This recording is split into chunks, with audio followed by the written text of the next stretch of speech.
Okay, if you're absent today, we are starting chapter 7. We're looking at page 220. I'm reading the vocabulary. We have un short, un pull, un t-shirt, des sandales, une paire de chaussures, and then what the boy's wearing, une casquette, un sweatshirt, un polo à manches courtes. So un polo is just the polo shirt, but to say à manches courtes means with short sleeves.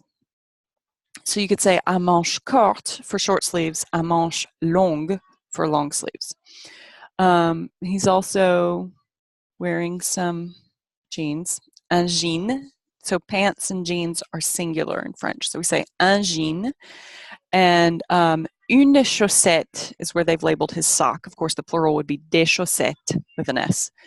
So if you look at the pair of shoes on the left, une paire de chaussures. So the word for shoes is chaussure, socks is chaussette. Chaussure, chaussette. Okay, and then on the right we have coats and jackets. So just to go over the difference of these a little bit, an anorak at the top right would be kind of like waterproof, and it's good for snow, right? An anorak. Un blouson is a little bit casual. This one's a jean jacket, but blouson roughly translates to jacket. It's just that they have a couple of words for jacket. They've got un blouson if it's casual, and then une veste, which I'm going to put here in the chat. Une veste would be like, if you know a man that wears a suit, the jacket part of the suit would be called une veste, or any more formal type of jacket like that would be called une veste. Okay? So un blouson, casual jacket, une veste, formal jacket. Un survêtement is a jogging suit, we used to call them. I don't know if people still wear those. It's a sweatshirt and sweatpants that go together. It's an ensemble of sweat clothes. So whatever. Un survêtement. And then un manteau. Un manteau. So un manteau is a coat, and typically they're going to define un manteau as being longer than un blouson. So un blouson strikes about the waist or hips, and un manteau might go lower past your waist and hips, you know, maybe mid-thigh or longer, okay, for un manteau. Remember the EAU says au, un manteau. Okay, so on the right, we have, this is about actually going shopping. So we have un centre commercial. If you see in the labeled picture up top, un centre commercial is a mall. So within the mall, this boy is looking at the window of une boutique dans le centre commercial. Il voit une chemise à manches longues, une cravate, les hommes portent des cravates, un complet. He's holding his formal jacket. He's holding it over his arm. That's une veste. Un pantalon. Okay, and the section that he's going to, it says les vêtements pour hommes. Les vêtements pour hommes. So that's men's clothing that they've categorized up in the top picture, and the lower picture is women's clothing. So les vêtements pour femmes. In the bottom right picture, you see un chemisier, une jupe plissée, une robe sport, un tailleur, une robe habillée, and the woman who works there is une vendeuse. So to talk about the women's clothing vocabulary briefly, you see un chemisier, and then look up in the top picture where you see une chemise. So you have two words that are kind of similar there, okay? Un chemisier, masculine noun for a woman's blouse, okay? Une chemise is a feminine noun for a man's shirt, okay? So un chemisier, une chemise. I'm going to add to that the fact that une chemise is also the generic word for shirt, okay? So if you don't If you're like, oh, I need to go buy some shirts, you'd probably use the word chemise. That's the generic word for shirt. And then they have these more specific words for shirts, chemisier, t-shirt, and then you can use the word chemise to refer to a man's button-down, typically long-sleeved shirt that they might wear to like an office job.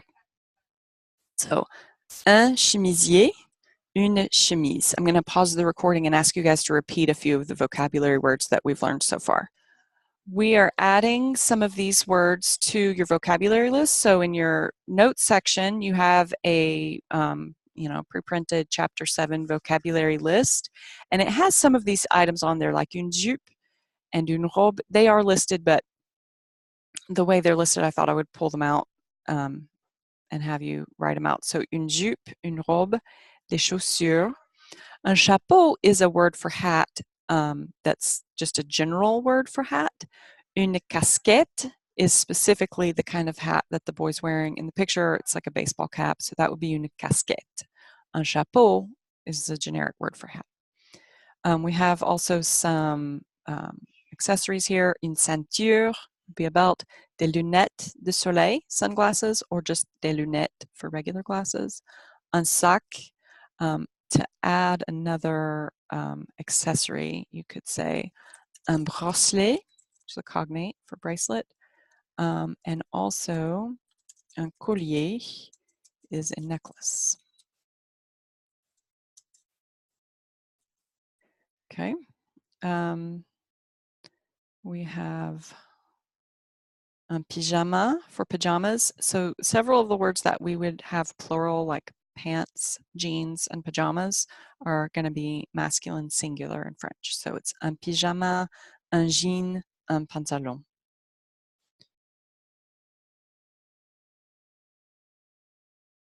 Of course, things that are actually plural, like socks and shoes, are going to remain plural. So chaussures and chaussettes.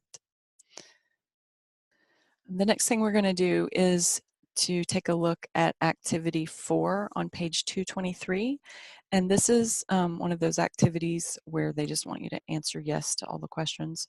So instead of doing that, I'm just going to read through it as if it's a story. And so you guys just read along and listen as we talk about Mélanie qui fait des achats. She's looking for some clothes. And if you're absent, you can just look through. You don't have to write anything. Activity 4, page 223. We are looking at activity 1 on page 222 of the textbook. There are two students pictured, Chloé and Adrien, and we're going to talk about what they're wearing. We're going to use the verb porter for that, porter. So, for example, I would say, je porte une chemise à manches longues. À manches longues. Je porte un jean. Je porte des baskets. And so we're going to use the verb porter, which in a sentence will sound like je porte, tu portes, il porte. It's just an ER verb. I just remembered one more word to add to the vocabulary list. It's un maillot de bain, which is a swimsuit. And another word to add to the list, it's a kind of shoe, or this is plural because it's shoes, but it's des bottes. It means boots. Des bottes. We're going to look at the color vocabulary at the top of page 225, mostly so I can kind of straighten it out, because the way that they printed their colors is problematic. So let's start with, I think everyone can find the yellow, jaune. So remember, AU says O, so this word is jaune, jaune. Up from there, we have rouge, O-U, ou, rouge. That should be red. The color is a little bit off in some editions of the book. So rouge, red. Next we have vert. And it has an E in parentheses after it because colors are adjectives. And so they have to be the correct, masculine or feminine. They have to have an S if they're describing a plural noun. So for that reason, there's an E after vert when it's feminine, and that would be verte. Rouge and jaune already end with an E, so they wouldn't make a change to go feminine, but if it was plural, you'd put an S. Jaune, rouge, vert, or verte. Then we have marron. which unfortunately in this textbook looks like maroon, but it's not. It just means brown. So marron means brown, and you should probably just write that above the word marron right there in the textbook. Just write brown so that you'll remember marron means brown. Then we have beige, blanc, masculine, blanche, feminine. That's white. Gris or grise. Bleu, which takes an E when it's feminine, but it's pronounced the same way. Noir also takes an E when it's feminine, but it's pronounced the same way. And then rose. And we had a question. If marron means brown, what about brun? They both mean brown. And depending on maybe like Canadian French versus French French, or just the individual person you're talking to, they usually use the word brun more so for hair. Or if they're describing like a dog that's brown, they would say c'est un chien brun. But marron is the broader word for brown that would be applied to, clothes and really everything. Okay, but even when they say like the color of eyes, they often say marron for that. So I typically just use brun for hair and animals that are a brown color, and then I use marron for everything else. Okay. And then in the note below the colors, it's making a note that these three colors, I didn't say the thing about bleu marine. It's supposed to be navy blue, bleu marine. And then on mine, I don't see purple pictured at all, so we should add that in. They have a couple of words for purple. One of them is violet, which looks like violet. I'll put it in the chat. And like some of the other adjectives we talked about in the last chapter, if you make this word feminine, you have to double the T. So it's violette. Violet, violette. I'm going to put that on the whiteboard so that people who are absent can see it written. Here's the spelling of the word purple, violet, and then the feminine violette. But that box underneath the color palette on page 225 is telling you that 3 of the color words don't follow the rules of adjective agreement. So we have bleu marine, marron, and orange, which for whatever reason, even if it's plural, you do not add an S to these words. You never add an E to marron. These words are invariable. So kind of more like our adjectives where you just use the same adjective no matter the gender. So for these 3 colors, you don't make adjective agreement, but for all the rest, you do. So, and that really just affects the pronunciation of a few of them because a lot of them already end with an E, or the E that's added at the end is silent, like in noir and bleu. So where the pronunciation is actually affected is just with vert, verte, gris, grise, blanc, blanche, which is a very irregular adjective anyways, and then violet, violette.